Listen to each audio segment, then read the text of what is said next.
आइए बच्चों, आज हम लोग ए तथा एन का प्रयोग देखते हैं कि इंग्लिश में कहाँ पे ए का तथा कहाँ पर एन का प्रयोग किया जाता है। तो सबसे पहले हम लोग एन का प्रयोग देखते हैं। तो सामान्य नियम यह है कि अंग्रेजी भाषा के जो शब्द किसी स्वर यानी वावेल से शुरू होते हैं अंग्रेजी वर्णमाला के, तो अंग्रेजी वर्णमाला में 5 वावेल होते हैं, ए, ई, आई, ओ, यू। तो इन अक्षरों से शुरू होने वाले जो शब्द होते हैं उनके पहले एक के लिए एन लगाते हैं। लेकिन ज़्यादा महत्वपूर्ण यह है कि अंग्रेजी भाषा के शब्दों के उच्चारण पर ध्यान दिया जाता है, यानी कि जिन अंग्रेजी भाषा के शब्दों का उच्चारण किसी हिंदी वर्णमाला के स्वर से शुरू होता है तो उसके पहले एन लगाते हैं एक के लिए, भले ही वे शब्द ए, ई, आई, ओ, यू से शुरू ना होते हों। तो इस तरह से उदाहरण देख लेते हैं, जैसे कि यहाँ पे लिखा है एन आवर। तो यहाँ पर आवर शब्द जो है यह वावेल से शुरू नहीं हो रहा है, यह अंग्रेजी वर्णमाला के कॉन्सोनेंट यानी व्यंजन से शुरू हो रहा है। लेकिन चूँकि उच्चारण में आवर यह हिंदी वर्णमाला के व्यंजन से के स्वर से शुरू हो रहा है, तो एन आवर होने की वजह से इसके पहले एन लगाया गया है। आवर होने की वजह से इसके पहले एन लगाया गया है। इसी प्रकार से है ऑनेस्ट। ऑनेस्ट शब्द भी एच से शुरू हो रहा है, लेकिन बोलने में हिंदी वर्णमाला का स्वर पहले आ रहा है उच्चारण में ऑनेस्ट, इसलिए इसके पहले एन लगाया गया है। इसी प्रकार से है एमबीबीएस।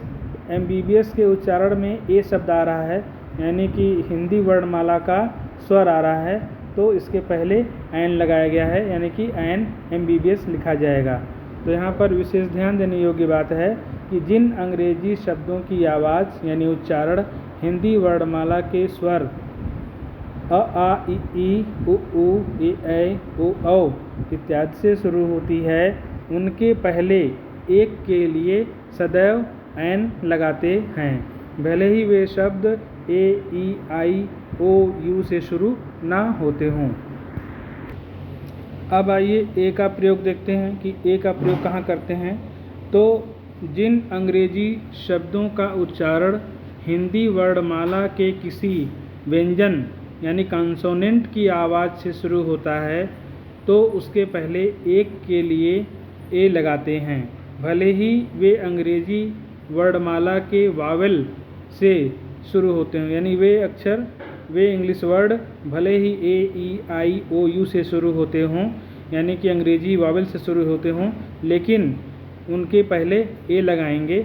जैसे कि यहाँ पे देखिए ए यूरोपियन, तो यहाँ पर ये यूरोपियन शब्द में ई लगा हुआ है जो कि अंग्रेजी भाषा के वावेल है, लेकिन फिर भी उच्चारण में यू आ रहा है, तो इसलिए लगाया गया है ए यूरोपियन। इसी प्रकार है ए यूनिवर्सिटी।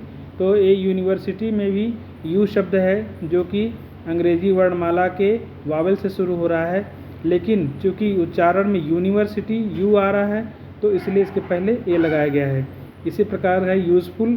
तो यूज़फुल में भी जो है वावेल से शुरू है यूज़फुल, लेकिन उच्चारण में यू आ रहा है, तो इसलिए इसके पहले भी ए लगाया गया है।